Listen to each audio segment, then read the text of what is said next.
السلام عليكم، هلا شباب، معاكم ليث شو. اكيد كلكم شفتم مقطع لمرة تسرق، سواء تسرق محل مجوهرات او اي محل يبيع اشياء ثمينة يعني. بس نظام اغلب السرقات اللي يكون الحريم او النساء يكون فيها يعني انهن يباغتن العامل ويشيلن حاجة مثلا ويضمنها مثلا في الشنطة حقهن او في مخباهن او في اي مكان يعني. هذه سرقات الحريم اللي تعودنا نشوفهن في المقاطع. لكن المرة اللي عندنا اليوم حاجة ثانية، حاجة تختلف. هذه شوي متأثرة بالمسلسلات الغربية يمكن بزيادة، او متأثرة بصراحة يمكن بشخصية باتمان مع العباية اللي لابستها ذي.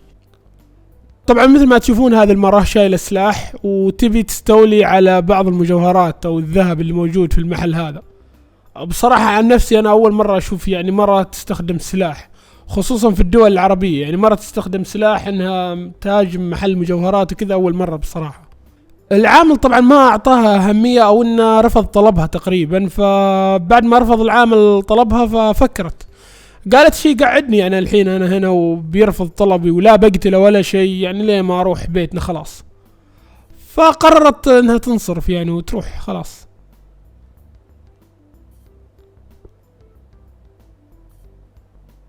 هل مسكوها الشرطة او لا؟ بصراحة هذا الشيء ما ادري عنه، لكن السؤال هنا وش اللي يضطرها يا اخي انها تسرق يا اخي، بغض النظر عن الظروف. يعني احيانا ممكن مثلا بعض الناس تواجه ظروف صعبة او ظروف قاسية في الحياة، لكن هل تضطرك انك تسرق؟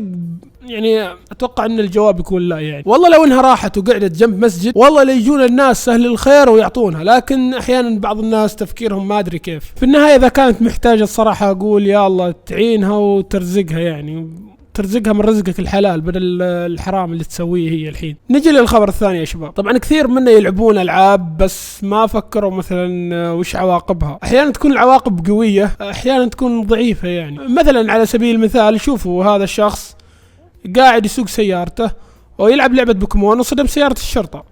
طيب هنا العواقب يعني صارت وخيمة تقدر تقول.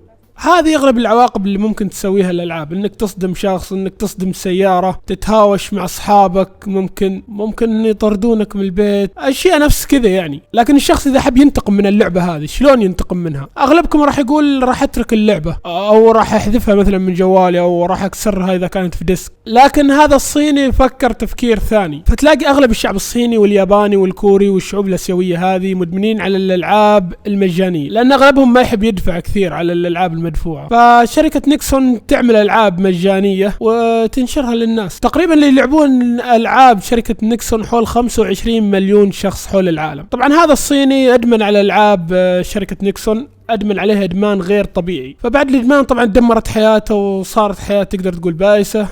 ترك وظيفته تقريبا وترك زوجته. فوش الحل الحين؟ ما في عنده حلول ثانية، قاعد يفكر في حل ولقى أن أفضل حل أنه يروح يشيل سيارته ويصدم باب الشركة الرئيسي ويدخل عليهم كذا بسيارته. فراح صاحبنا لمقر شركة نيكسون بكوريا، طبعا هو صيني سافر لكوريا، وراح بسيارته وروح سيدة على الباب ويصدمه ويدخل عندهم بالسيارة. طبعا مسكوه الشرطة وقالوا له خير سلامات، ايش فيك سكران انت متعاطي وش سالفتك؟ فقال لهم لا انا متعمد، انا هذا شيء متعمد اني اسويه. قالوا له ليش؟ سلامات عسى ما شر. قال والله العاب الشركة دمرت حياتي. طيب انت بالاساس ليش تلعب اللعبه اصلا؟ ليش لعبتها؟ او لو خليت لها وقت معين يعني. هذه اغلب الناس اللي ما تفكر وتلقى عندها حلول سريعه كذا بدون تفكير، فتلاقيه يسوي نفس هذا الشخص. المهم في النهايه حكموا على هذا الشخص سجن 3 أشهر وغرامه 30,000 دولار مع الأعمال الشاقة. والله جاية في راسي فكرة، يعني النت عندنا ما شاء الله مرة ممتاز، فمفكر أن أروح أدخل عليهم كذا بسيارة كذا علشان أهنيهم على سرعة النت اللي عندنا ما شاء الله. المهم يا شباب هذه نهايتي معاكم، كان معكم ليث شو، ويلا سلام بيس.